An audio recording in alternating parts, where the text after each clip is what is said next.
नमस्ते विद्यार्थियों, मैं विकेंद्र सिंह चौहान लाल बहादुर शास्त्री महाविद्यालय गनोड़ा के YouTube चैनल पर समस्त विद्यार्थियों का हार्दिक स्वागत एवं अभिनंदन करता हूँ। प्यारे विद्यार्थियों, आज हम राजपूतों की उत्पत्ति कैसे हुई, कौन कौन से सिद्धांत हैं, उनके बारे में अध्ययन करेंगे। तो आइए हम अपना टॉपिक शुरू करते हैं। आज का राजपूतों की उत्पत्ति। तो विद्यार्थियों, राजपूत जो शब्द है वह संस्कृत भाषा का शब्द है। कौन सी भाषा का? संस्कृत भाषा का शब्द है राजपुत्र। कौन सा शब्द? राजपुत्र। राजपुत्र शब्द का ही विकृत रूप राजपूत बना। क्या बना? राजपूत बना। संस्कृत का राजपुत्र शब्द है, उस शब्द का विकृत रूप राजपूत या रजपूत कहा गया। सबसे पहले राजपुत्र जो शब्द है या राजपूत जो शब्द है उसका प्रयोग सर्वप्रथम 7वीं शताब्दी में मिलता है। सबसे पहले राजपूत शब्द का प्रयोग 7वीं शताब्दी में किया गया। 7वीं शताब्दी में राजपूत शब्द का प्रयोग किया गया। यह जो शब्द है राजपूत या रजपूत शब्द संस्कृत के राजपुत्र का विकृत रूप है। किसका विकृत रूप है? संस्कृत के राजपूत या रजपुत्र शब्द का विकृत रूप है। ऐसा नहीं है कि राजपूत शब्द का प्रयोग पहले नहीं किया गया था, पहले भी राजपूत शब्द का उल्लेख मिलता है। किसका उल्लेख मिलता है? राजपूत शब्द का उल्लेख मिलता है। डॉक्टर गौरीशंकर हीराचंद ओझा ने राजपूतों की उत्पत्ति के बारे में विस्तार से वर्णन किया गया है। डॉक्टर गौरीशंकर हीराचंद ओझा राजस्थान के प्रसिद्ध इतिहासकार हैं। कौन है? राजस्थान के प्रसिद्ध इतिहासकार हैं। उन्होंने राजपूतों की उत्पत्ति के बारे में विस्तार से बताया है। तो राजपूत शब्द का प्रयोग कोई नया नहीं है। प्राचीन काल के ग्रंथों में भी इस शब्द का व्यापक प्रयोग मिलता है। प्राचीन कालीन जो ग्रंथ है इसके अंदर भी राजपूत शब्द का उल्लेख मिलता है हमें। तो हम देखते हैं कौन कौन से ऐसे प्राचीन ग्रंथ हैं जिसके अंदर राजपूत शब्द का उल्लेख मिलता है। तो देखो, चाणक्य का अर्थशास्त्र, कहाँ कहाँ राजपूत शब्द का उल्लेख मिलता है? देखते हैं चाणक्य का अर्थशास्त्र, चाणक्य का अर्थशास्त्र यानी कि चाणक्य का जो ग्रंथ है अर्थशास्त्र, इस अर्थशास्त्र में भी राजपूत शब्द का प्रयोग किया गया है। कालिदास के नाटकों, कालिदास ने जो नाटक लिखे हैं उसके अंदर भी राजपूत शब्द का प्रयोग किया गया है। कालिदास के नाटकों में, कालिदास के नाटकों में, कालिदास के नाटकों में, इसके बाद में बाण भट्ट हुए हैं, उनके भी ग्रंथ के अंदर इसका प्रयोग किया गया है। तो बाण भट्ट के हर्षचरित तथा कादंबरी में, बाण भट्ट के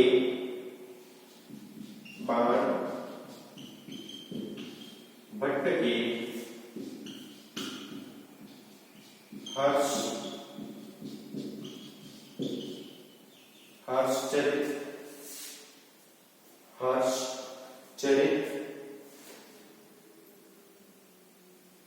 तथा कादंबरी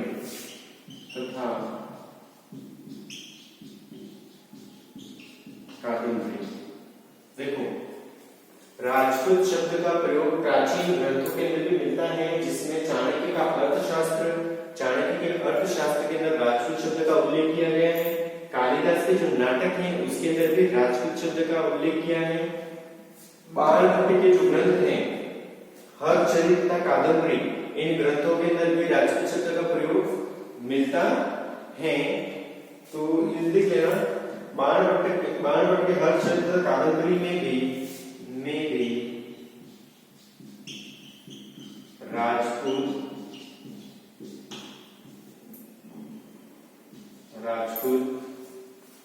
शब्द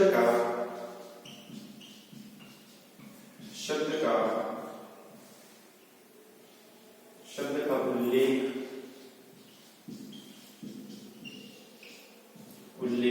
मिलता है। इसका उल्लेख मिलता है, राजपूत शब्द का उल्लेख मिलता है। इसके अलावा और देखते हैं कि चीनी यात्री हेनसांग आया था। चीनी यात्री है हेनसांग। कौन है चीनी यात्री? हेनसांग, जो हर्षवर्धन के शासन काल में भारत आया था। चीनी यात्री वेनसांग या हेनसांग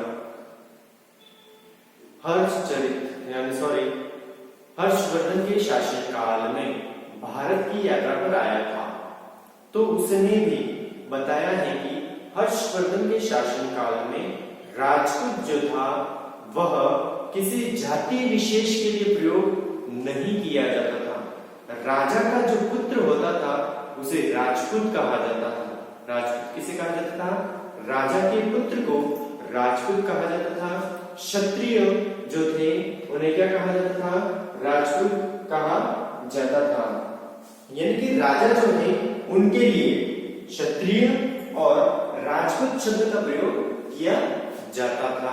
तो ये बात किसने कही? चीनी यात्री हेनसांग ने क्या कहा है? लिखिए, नोट कीजिए मेरे साथ में। चीनी यात्री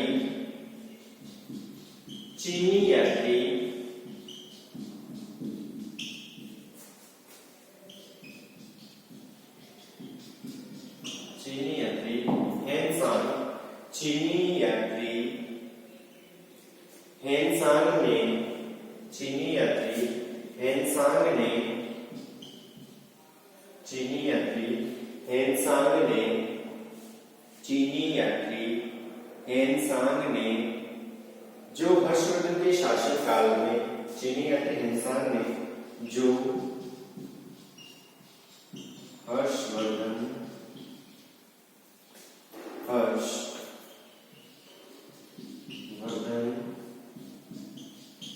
के समय भारत आया था।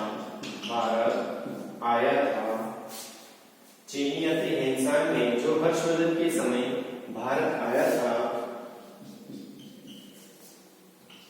उसने कहा है कि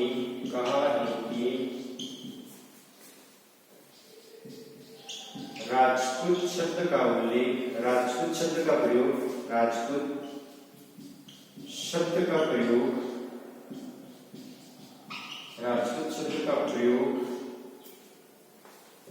शब्द का प्रयोग राजा के लिए व राजा के पुत्र के लिए व राजा के पुत्र के लिए किया जाता था।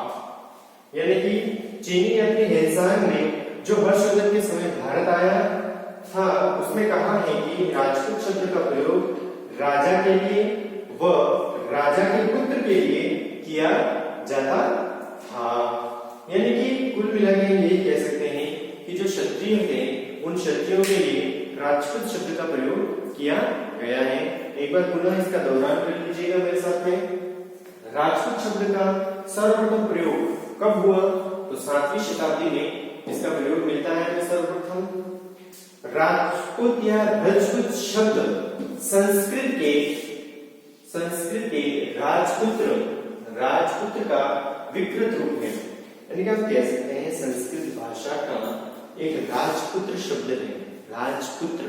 राजपुत्र की जगह धीरे धीरे इसको बार बार आप दोहरान कीजिए, राजपुत्र। तो राजपुत्र से क्या हो जाएगा? राजपूत हो जाएगा। तो संस्कृत भाषा का जो शब्द है राजपुत्र, उसका विकृत रूप क्या बन गया? राजपूत बन गया। इसके बाद में राजपूत शब्द का प्रयोग कहां कहां हुआ है, तो चाणक्य का जो अर्थशास्त्र है उसके अंदर भी राजपूत शब्द का उल्लेख किया गया है। कालिदास के नाटकों में भी राजपूत शब्द का उल्लेख मिलता है। बाणभट्ट के हर्षचरित तथा कादंबरी में भी राजपूत शब्द का उल्लेख मिलता है। इसके बाद में चीनी यात्री हेनसांग जो हर्षवर्धन के शासनकाल में भारत आया था, उसने कहा है कि राजपूत शब्द का प्रयोग राजा के लिए व राजा के पुत्र के लिए किया जाता था, यानी कि क्षत्रिय जो थे उनके लिए राजपूत शब्द का प्रयोग किया जाता था। ऐसा किसने कहा है? हेनसांग ने कहा है। आगे बढ़ते हैं हम।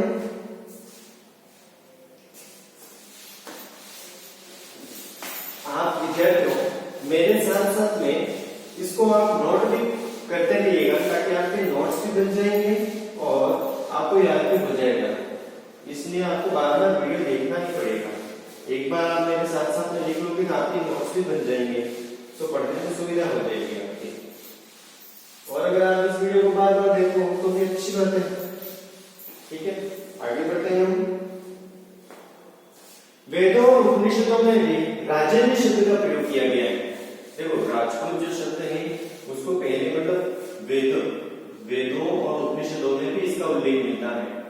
वेदों और उपनिषदों में वेदों और उपनिषदों में भी राजन्य शब्द का प्रयोग हुआ है। वेदों में भी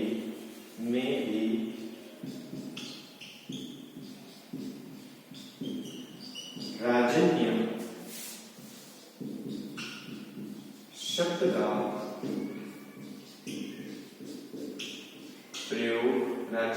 का प्रयोग हुआ है।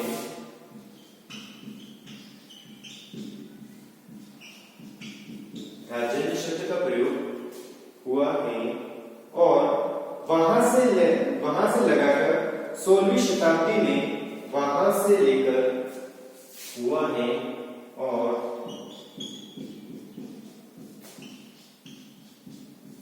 वहां से लेकर देखो वेदों और उपनिषदों में राजन्य शब्द का प्रयोग हुआ है और वहां से लगाकर 16वीं शताब्दी में चंद बरदाई द्वारा लिखित पृथ्वीराज दासों में राजपूत शब्द का प्रयोग किसी जाति विशेष के लिए न होकर योद्धा अथवा क्षत्रिय राजकुमारों के लिए किया गया है। ठीक है, वेदों और उपनिषदों में भी राजन्य शब्द का प्रयोग हुआ है और वहां से लेकर या लगाकर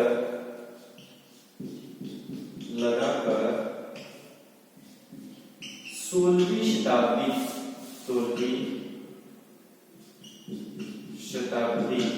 वहां से लेकर 16वीं शताब्दी में चंद बरदाई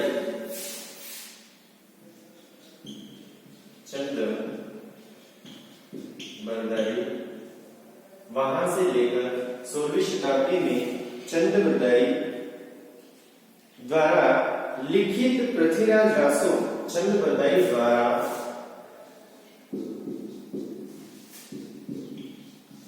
लिखित पृथ्वीराज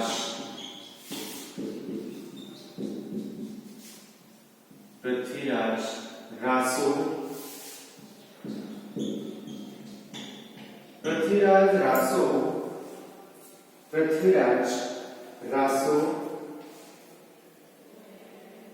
में राजपूत शब्द का प्रयोग पृथ्वीराज रासो ग्रंथ में राजपूत शब्द का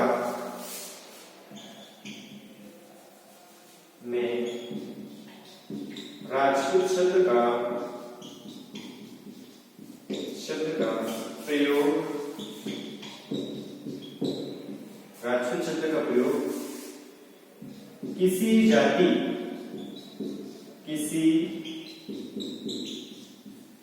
विशेष के लिए, किसी जाति विशेष के लिए न होकर, किसी जाति विशेष के लिए न होकर, किसी जाति विशेष के लिए न होकर, किसी जाति विशेष के लिए न होकर योद्धा अथवा योद्धा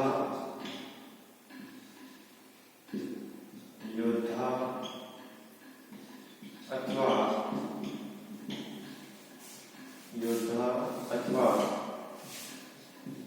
क्षत्रिय, किसी योद्धा अथवा क्षत्रिय राजकुमारों के लिए, क्षत्रिय राजकुमारों के लिए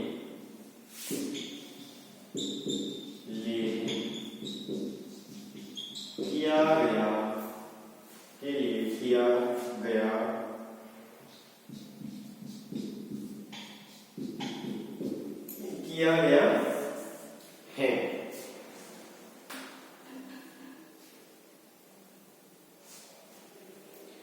देखो इसके बाद में मुसलमानों के आक्रमण से पहले, मुसलमानों के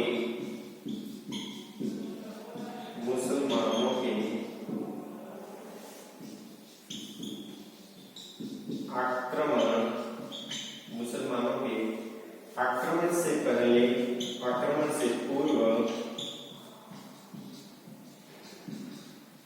सभी क्षत्रियों के लिए, सभी क्षत्रियों के लिए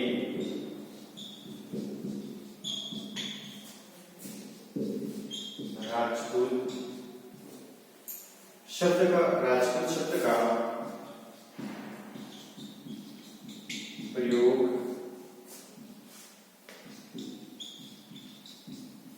किया जाता था। देखो मुसलमानों के आक्रमण से पूर्व सभी क्षत्रियों के लिए राजपूत शब्द, सभी क्षत्रियों के लिए राजपूत शब्द का प्रयोग किया जाता था। अतः जाति के रूप में राजपूत शब्द का प्रयोग किया जाता था। अतः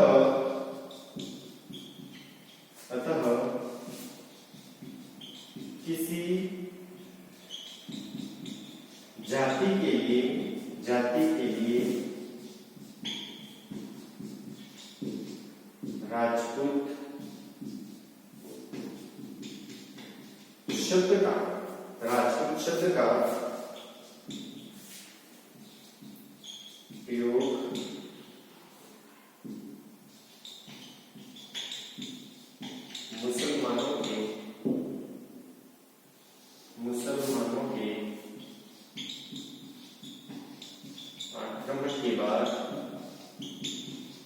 मुसलमानों के आक्रमण के बाद हुआ। देखिए मुसलमानों के आक्रमण से पूर्व सभी क्षत्रियों के लिए राजपूत शब्द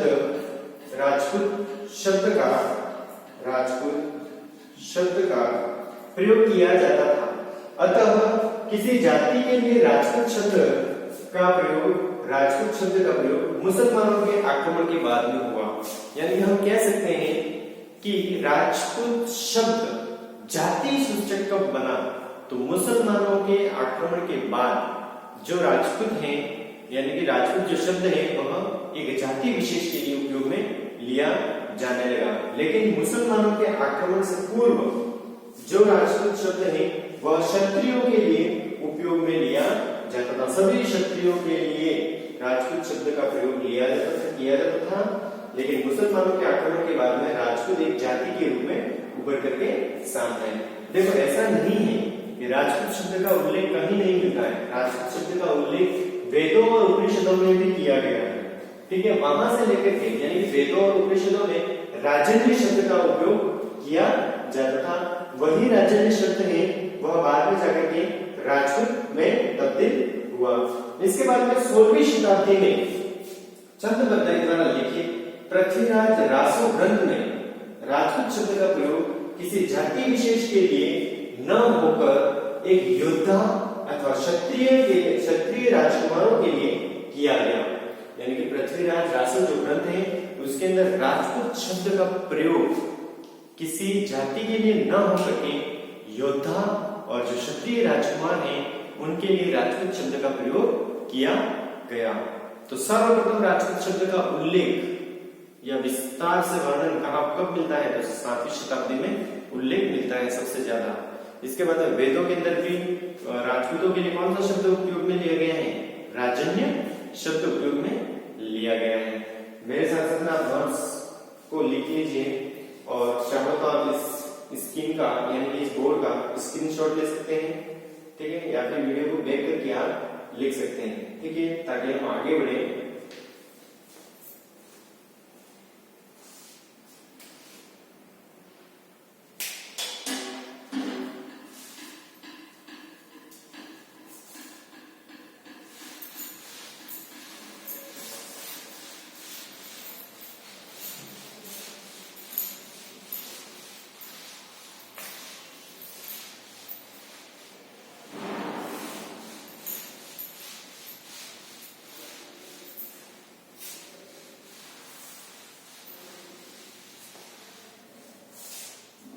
अब हम देखते हैं राजपूतों की उत्पत्ति के सिद्धांत। राजपूतों की उत्पत्ति के सिद्धांत।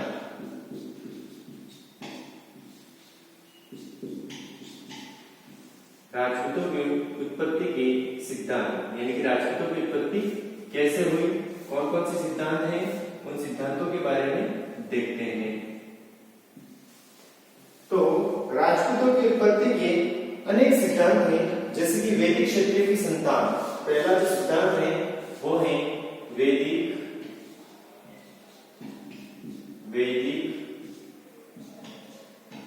क्षत्रियों की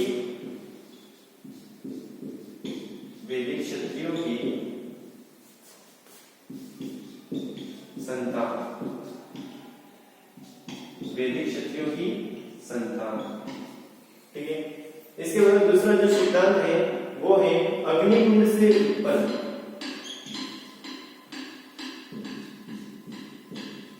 अग्निकुंड से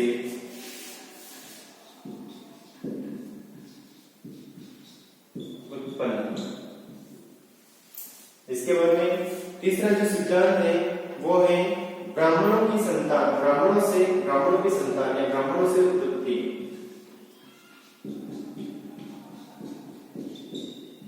ब्राह्मणों से उत्पत्ति। चौथा जो सिद्धांत है वो सिद्धांत है सूर्य व चंद्रवंशी। सूर्य व चंद्रवंशी। सूर्य व चंद्रवंशी। सूर्य व चंद्रवंशी। इसके बाद है विदेशियों की संतान। पांचवा जो सिद्धांत है वो है विदेशियों की संतान।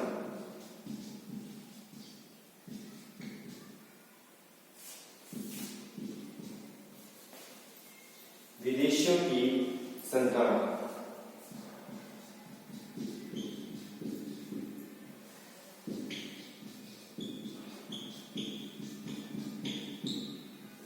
मुख्य रूप से हम इन 5 सिद्धांतों के बारे में पढ़ेंगे कि राजपूतों की उत्पत्ति कैसे हुई, कौन कौन से सिद्धांत हैं, किस किस ने ये सिद्धांत दिए हैं। तो देखो, अग्निकुंड से जो उत्पन्न है, अग्निकुंड से उत्पन्न, ये सिद्धांत किसने दिया है? अग्निकुंड से उत्पन्न। वैदिक क्षत्रिय की संतान किसने कहा है? ब्राह्मणों से उत्पत्ति। किस आधार पर हम कह सकते हैं? सूर्य व चंद्रवंशी किसने कहा है और विदेशी संतान किसने कहा है, इसके बारे में हम देखते हैं। तो सबसे पहले हम देखेंगे वैदिक क्षत्रियों की संतान। तो वैदिक क्षत्रियों की संतान किसने कहा है, तो देखते हैं।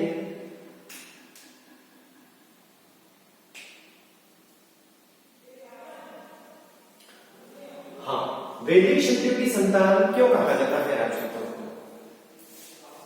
प्राचीन काल में भाट और चारण, जो लोग थे, देखो मेरे इस वीडियो को आप अन्यथा न लें, सिर्फ इसका उद्देश्य है अपनी क्लास का सिलेबस पूर्ण करना, न कि किसी जाति विशेष के बारे में मैं न ही किसी जाति का उल्लेख कर रहा हूं, न ही किसी धर्म का, न ही किसी से मैं कोई लेना देना नहीं। हम सिर्फ पढ़ रहे हैं इसके बारे में, इसका कोई भी गलत उपयोग ना लें, ठीक है। किसी प्रकार की किसी भी कोई टिप्पणी में किसी जाति विशेष के लिए नहीं कर रहा हूं, ना ही मैं किसी जाति की बड़ाई कर रहा हूं, ना ही किसी जाति का अपमान कर रहा हूं, ठीक है। इस वीडियो को अन्यथा न ले, सिर्फ ये हमारी पढ़ाई के तक ही सीमित रहना चाहिए, ठीक है विद्यार्थियों। हाँ, तो वैदिक क्षत्रियों की संतान, वैदिक क्षत्रियों की संतान क्या होता है कि प्राचीन समय में क्या होता है कि जो राजपूत हैं यानी कि जो राजा हैं उनकी क्या हो रही थी, बार बार आक्रमण की वजह से उनकी पराजय हो रही थी। पराजय होने के कारण जो शासक थे उन शासकों की यानी कि जो राजपूत थे उनकी क्या हो रही थी, कह सकते हैं आप कि उनका जो उत्कर्ष था वो पतन की ओर बढ़ रहा था। उनकी जो वैल्यू थी वो प्रजा के अंदर कम हो गई थी। प्रजा को डर था कि हमारा जो शासक है या हमारे जो राजा है वह बहुत ही कमजोर है, हमारी रक्षा नहीं कर सकते। तो जो चारण और जो भाट थे वह क्या करते थे, गांव-गांव में जाकर के राजा का बखान करते थे, राजा की बड़ाई करते थे, राजा का पद बढ़ाना चाहते थे, राजा की गरिमा और पद की प्रतिष्ठा लोगों के अंदर बनाए रखना चाहते थे। तो उन्होंने क्या किया, उन्होंने सहारा लिया कि राजा की कृति को कैसे बढ़ाया जाए, राजा जो है उनके मान सम्मान को कैसे बढ़ाया जाए और जनता राजा के प्रति कैसे विश्वास बनाए रखे, राजा को कैसे पूजनीय बनाए। तो उन्होंने राजा का बखान किया और उन्होंने जो शासक थे यानी जो राजपूत थे उनको किससे जोड़ दिया, देव तुल्य बता दिया, उन्होंने देवताओं से जोड़ दिया। यानी कि वैदिक क्षत्रियों की संतान, वैदिक क्षत्रियों की संतान में अगर हम देखें तो भगवान जो राम है, भगवान जो राम है उनकी संतान बताया, किसकी संतान बताया, भगवान राम की संतान बताया। वैदिक काल में रामायण और महाभारत ये दो चल रही थी, तो इन्होंने क्या कहा, इनका सीधा संबंध किससे जोड़ दिया, भगवान राम से जोड़ दिया, ताकि भगवान राम से जोड़ने से उन्होंने ये कहा कि हमारे जो शासक हैं वो क्या है, भगवान राम की संतान है और भगवान राम के जो वंशज हैं वही वंशज हम पर शासन कर रहे हैं और हमें उनको उनकी पूजा करनी चाहिए, उनका मान सम्मान करना चाहिए, उनकी इज्जत करनी चाहिए, वो जैसा बोल रहे हैं वैसा हमें करना चाहिए। इसीलिए उन्होंने क्या बताया कि राजपूतों की जो उत्पत्ति हुई है किससे हुई है, वैदिक क्षत्रियों से हुई है। यानी कि वैदिक क्षत्रियों के अंदर किसका नाम लिया, भगवान राम से क्षत्रियों की यानी कि राजपूतों की उत्पत्ति हुई है और ये भगवान राम के ही वंशज हैं। भगवान राम का जो पुत्र है कुश, उसके वंशज हैं राजपूत। इसलिए हमें राजपूतों का सम्मान करना चाहिए, इनका मान सम्मान करना चाहिए। यहाँ पर राजपूत एक राजा के लिए या क्षत्रियों के लिए उपयोग में लिया गया है। इसके बाद जो दूसरा सिद्धांत है वो है अग्निकुंड का सिद्धांत। अब अग्निकुंड का सिद्धांत किसने दिया है, तो अग्निकुंड का जो सिद्धांत है वो पृथ्वीराज रासो जो ग्रंथ है उसके अंदर अग्निकुंड से उत्पन्न बताया गया है। तो इसका जो स्रोत है वो कौन सा है, पृथ्वीराज रासो।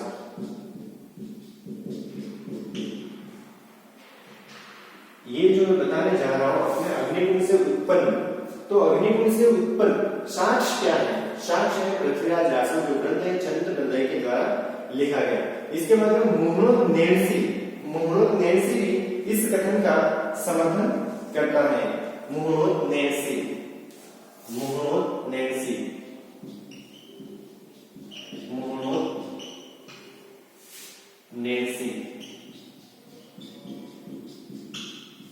व सूर्यमल मिश्रण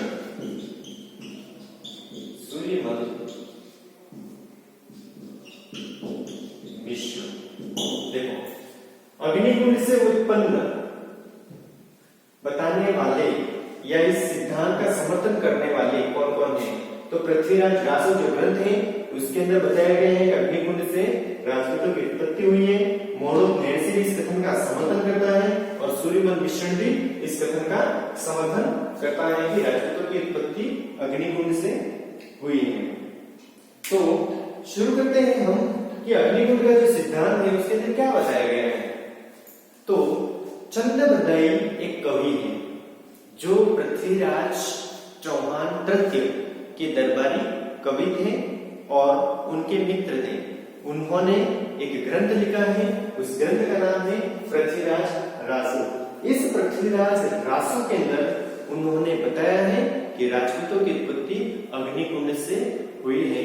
तो वहां पर एक स्टोरी दे रखी है, एक कहानी दे रखी है, आप मेरे साथ में सुनिएगा कि प्राचीन काल में आबू पर्वत पर, प्राचीन काल में आबू पर्वत पर विश्वामित्र, वशिष्ठ और गौतम ऋषि और अगस्त मुनि ये क्या कर रहे थे? हवन कर रहे थे। ठीक है, हवन कर रहे थे। तो जो दानव है, राक्षस है, ठीक है, वो क्या करते थे? उनके हवन कुंड को भंग कर देते थे, यानी कि अपशिष्ट पदार्थ ला करके उसके अंदर डाल देते थे। हड्डी है, मलमूत्र है, इस प्रकार से उनके हवन के अंदर ऐसी सामग्रियां डाल देते थे, जिससे क्या होता था? उनका जो हवन है वह भंग हो जाता था, उनको अपवित्र कर देते थे। तो वशिष्ठ जो ऋषि हैं वह वहां पर नहीं रहते थे, आबू पर्वत पर, वो दूर रहते थे।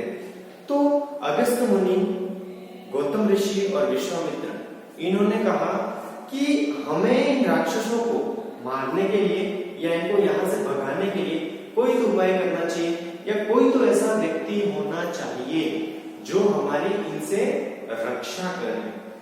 तो उन सब ने मिलकर के सोचा कि क्यों नहीं हम वशिष्ठ ऋषि के पास में जाते हैं। तो जो वशिष्ठ ऋषि हैं वही हमारी सहायता कर पाएंगे।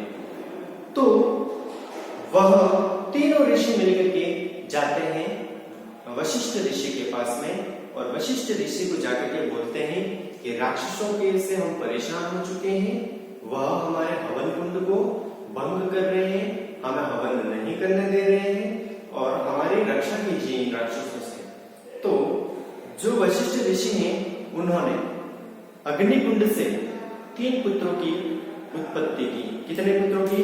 3 पुत्रों की उत्पत्ति की। 3 पुत्रों में चालुक्य,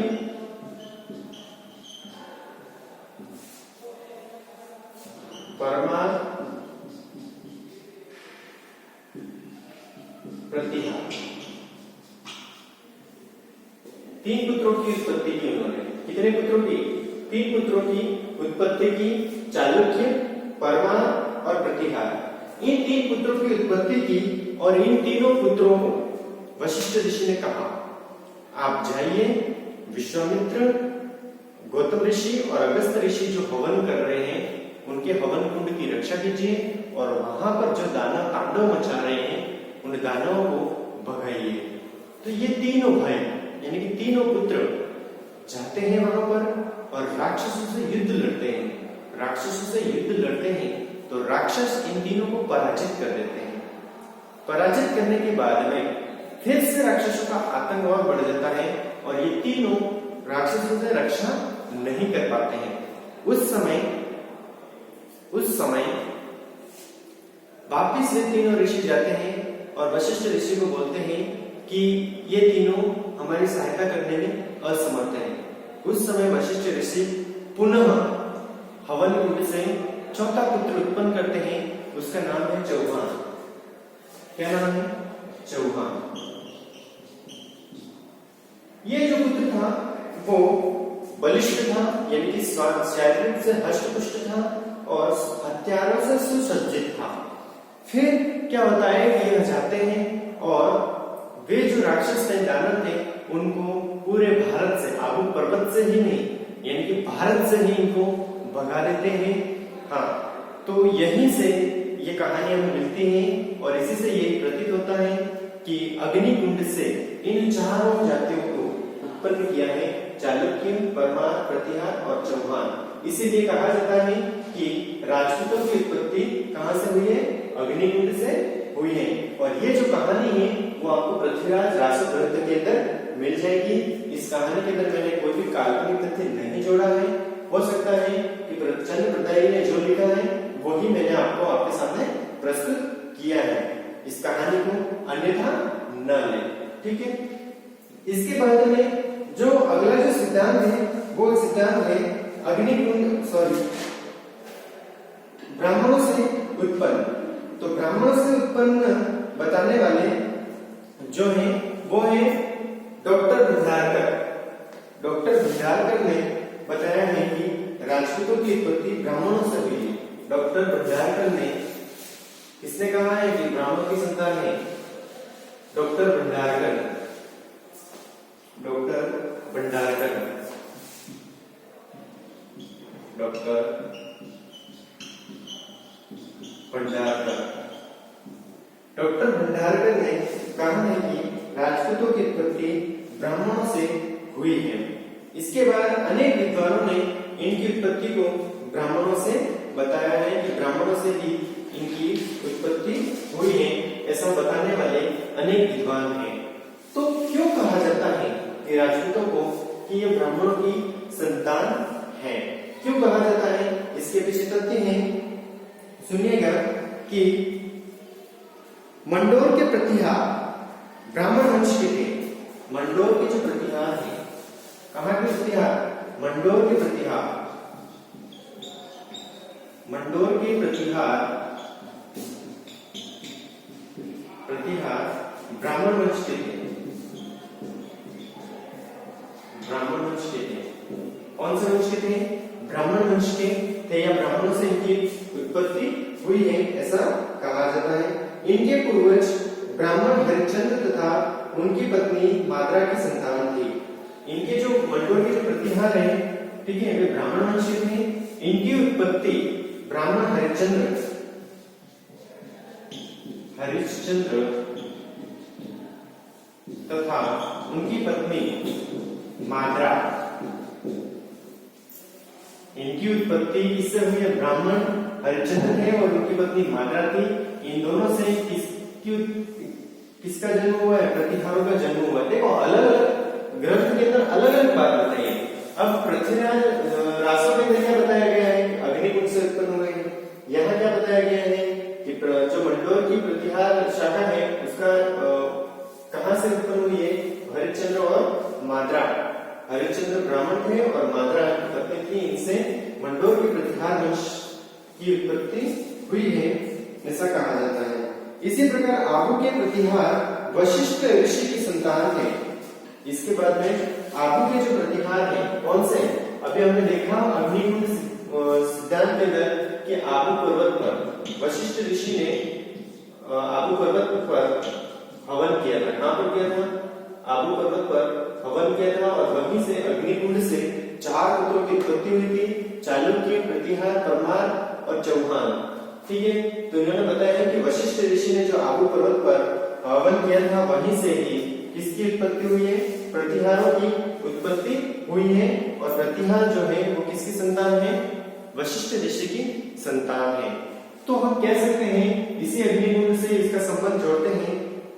आपको बताओ, हम जितने भी राजपूत जातियां हैं या जितने भी राजपूत हैं वह किसी न किसी गोत्र से संबंध जोड़ते हैं। जैसे कि जो चौहान है वो अपना गोत्र बताते हैं वशिष्ठ ऋषि को, यानी कि वशिष्ठ गोत्र बताते हैं। तो वशिष्ठ ऋषि के यज्ञ से ही उनकी उत्पत्ति हुई है, इस कारण उनका जो गोत्र है वो क्या है? वशिष्ठ है। तो कहीं न कहीं हम कह सकते हैं कि राजपूतों की उत्पत्ति किससे हुई है? ब्राह्मणों से हुई है। और ब्राह्मणों की संतान कौन है? राजपूत ब्राह्मणों की संतान माने जाते हैं।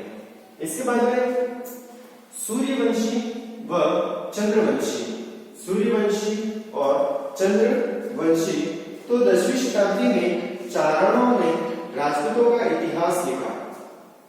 देखो 10वीं शताब्दी में चारणों ने किसका इतिहास लिखा? राजपूतों का इतिहास लिखा। किसका इतिहास लिखा? राजपूतों का इतिहास लिखा। और उस समय उन्होंने राजपूतों की कीर्ति को स्थापित करने के लिए उन्होंने राजपूतों को चंद्रवंशी और सूर्यवंशी बताया। तो देखो 10वीं शताब्दी में जब चारणों ने राजपूतों का इतिहास लिखा, ठीक है, तो राजपूतों का इतिहास लिखा, उस समय उन्होंने राजपूतों का संबंध किससे जोड़ा? चंद्रवंशी और सूर्यवंशी से जोड़ा। अब इन्होंने कैसे जोड़ा? क्या होता है कि जब अन्य जातियां या अन्य जो शासक थे उनकी कीर्ति स्थापित होने लगी और जो राजपूत शासक हैं उनकी कीर्ति कह सकते हैं कि गिरावट आई, उनके अंदर, उनकी शाख के अंदर गिरावट आई, तो उस समय इन चारणों और भाटों ने गांव-गांव जाकर के इनका बखान किया, इनके बारे में लोगों को बताया कि आपके जो राजा हैं या हमारे जो राजा हैं वो तो किसकी संतान है? सूर्य की संतान है, सूर्य के वंश से संबंध है रखते हैं, ये चंद्रमा से संबंध रखते हैं, चंद्रवंशी हैं हमारे शासक।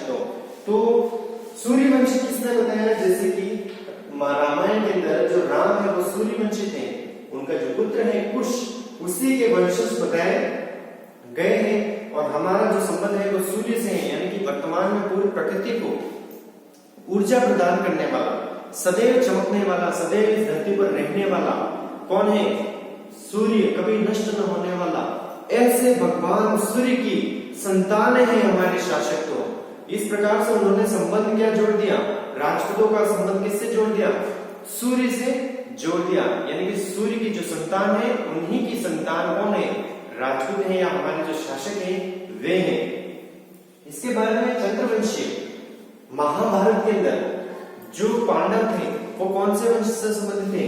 वो चंद्रवंशी से संबंध रखते थे। और चंद्रवंशी यानी कि जब तक इस धरती पर चंद्रमा रहेगा, इस धरती का चक्कर लगाएगा, तब तक राजपूतों की जो चमक है वो इसी प्रकार से चमकती रहेगी।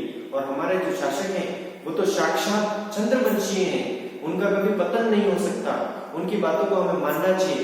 इस प्रकार से उन्होंने इस राजपूत जाति का यानी कि राजपूतों का बखान किया और राजपूतों की कृति को बहुत आगे बढ़ाया। इसलिए उन्होंने संबंध किससे जोड़ा? सूर्य एवं चंद्रमा से राजपूतों का संबंध जोड़ा। इसके बाद में अगला जो लास्ट सिद्धांत है वो है विदेशियों की संतान। अब विदेशियों की संतान कौन कहता है? तो हमारे राजस्थान के इतिहास के पिता colonel James Tod, colonel James Tod कहते हैं कि जो राजपूत है वो विदेशियों की संतान है, मध्य एशिया से आए हुए हैं। ऐसा कौन कहता है? Colonel James Tod. क्यों कहता है कर्नल जेम्स टॉड ये? क्योंकि कर्नल जेम्स टॉड जो था वो विदेशी था, वो भारत का नहीं था। उसने देखा कि भारत के अंदर जो राजपूत हैं उनका खान पान, उनका पहनावा, उनकी रहन सहन और उनकी बोली जो है वह मध्य एशिया के अंदर रहने वाले जो लोग हैं उनसे मिलती जुलती हैं। मध्य एशिया के अंदर जो लोग हैं उन्हीं के अनुसार तो इनका पहनावा है, उन्हीं के अनुसार इनका खान पान है, उन्हीं के अनुसार इनके रीति रिवाज है और रस्में हैं। तो हो सकता है कि यहाँ के जो राजपूत हैं वो कहाँ से आए हो? विदेश से आए हो। जिस प्रकार से हूण जो विदेशी जाति है, मुस्लिम जो विदेश से भारत के अंदर आए हैं, उसी प्रकार से राजपूत भी एक विदेशी कोई आक्रमणकारी होंगे और यहाँ पर आक्रमण करने के लिए आए, लेकिन उनको यहाँ का वातावरण अच्छा लगा तो उन्होंने अस्थायी निवास यहाँ पर बना लिया। तो इसलिए कहा जाता है कि जो राजपूत हैं वो विदेशियों की संतान हो सकते हैं। कि ऐसा भी तो हो सकता है कि यहाँ जो हमारे यहाँ पर जो राजपूत रहते हैं उनका यहाँ से ही वो मध्य एशिया के अंदर गए हो, लेकिन कर्नल जेम्स टॉड कहते हैं कि मध्य एशिया से यहाँ पर आए हैं ये राजपूत और इनकी राजपूत जो है इनकी उत्पत्ति मध्य एशिया की जो जाति है उससे हुई है, ऐसा माना जाता है। ये 5 सिद्धांत है राजपूतों की उत्पत्ति के और हमने देख लिया कि राजपूतों की उत्पत्ति कैसे हुई, कौन कौन से तथ्य जुड़े हुए हैं इनको।